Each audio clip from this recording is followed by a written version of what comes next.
नमस्कार मंडळी. तर आज आपण चाललो आहे श्री गजानन महाराज मंदिर नेवरे येथे. तिकडे आज नमनाचा कार्यक्रम आहे, तर तो बघण्यासाठी आपण आलो आहे. त्यावर सजावट बघा किती सुंदर केलं आहे.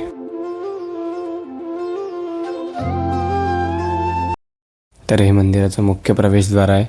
मंदिराची स्थापना 1983 मध्ये झाली होती. मंदिरातून खूप सुंदर आहे, भव्य दिव्य सुद्धा आहे. माझ्या मामाचं गाव असल्यामुळे मी ते नेहमी येतच असतो. तर एकदा आपण नक्की या व्लॉग करण्यासाठी. तर आता घेऊया आधी महाराजांचं दर्शन.